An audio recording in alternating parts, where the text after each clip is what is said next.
সূর্যি মামা চেইত্তা গেছে। তার উত্তাপ থেকে স্বস্তি পাইতে হইলে আমার ভিডিওটা ঝটপট দেখা নাও। আসসালামু আলাইকুম, হ্যালো লাভলি পিপল।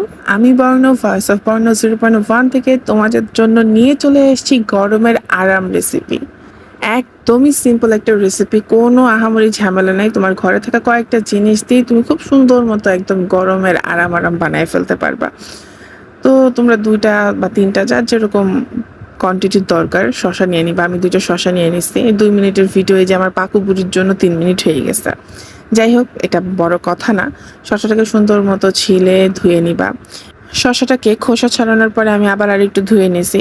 এখন কাটিংয়ের পালা। যেহেতু আমাদের লেবু একটা টুকরা হলেই হবে, তাই আমি প্রথমে লেবুটাকে কেটে নিতেছি। কিন্তু আমি বুঝলাম না লেবুটা কাটার সময় আমার হাতটা এত স্লিপারি কেন হয়ে গেল। লেবুর টুকরাটা আমি হাতে ধরতেই পারতেছিলাম, আমার মনে হচ্ছিল স্লিপ করে পড়ে যাবে। তোমরা ভিডিওতে দেখতে পারবে, দেখো আমি জাস্ট কয়েকটা বার ট্রাই করার পরে পিসটাকে সুন্দর মতো আমি ক্যারি করতে পারছি। যাই হোক, ব্যাপার না।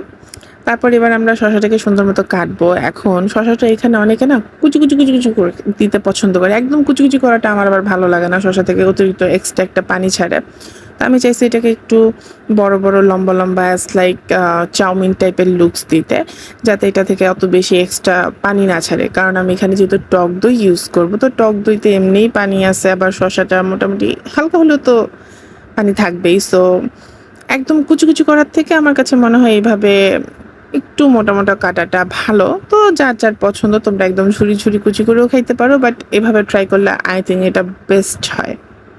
মোট কথা, এইখানে কোনো রকেট সায়েন্সও নাই, অধ্যাদেশের কোনো নিয়মও নাই। তোমাদের যার যেরকম পছন্দ হবে ঠিক তোমরা সেরকমভাবে কুচি কুচি কুচি কুচি করবা। আর একটু বলে রাখি, তোমাদের বাসায়ও যদি আমার বাসার মতো একটা পাকু বুড়ি থাকে, তাহলে ওরে আগে একটা শসা দিয়ে আলাদা বসায় রাখবা, নয়তো কাটিংয়ের সময় এসে খুব জ্বালাবে। Now time to jump the recipe. আমাদের প্রথমেই লাগবে টক দই। আমরা ১ কারি চামচ টক দই নিয়ে নিচ্ছি। এবার টক দইয়ের মধ্যে সুন্দর মতো লেবুটাকে চিপড়ে দিব। এরপরে দিয়ে দিব স্বাদ মতো নুন। তো আমি এখানে একটু একটু করে ২ বারে দিছি। এইবার হচ্ছে best part, mixing mixing mixing. আমার এই মিক্সিং পার্টটা খুবই ভালো লাগে। দেন এটাকে ভালো মতো মিক্সড করার পর আমি শসাগুলোকে, যে কেটে রাখা শসা, এগুলোকে দিয়ে দিব। দিয়ে তারপর সুন্দর মতো মিক্সড করবো। এই পার্টটাতে একটু রিল্যাক্সে আরামে ভালো মতো মিক্স করতে হবে। সুন্দর মতো মিক্সড করলে এটার টেস্টটা খুব ভালো আসবে। অ্যান্ড দ্য লাস্ট পার্টে আমি একটা ছোট্ট ইনগ্রিডিয়েন্টস মিক্সড করবো, যেটার কারণে পুরা রেসিপিটার টেস্ট পুরো চেঞ্জ হয়ে যাবে, যাকে বলে গেম চেঞ্জার। এই যে লেবুর খোসা, জাস্ট পিঞ্চ অফ একটুখানি গ্রাইন্ডারটা নিয়ে জাস্ট একটু স্লাইস করে দিব।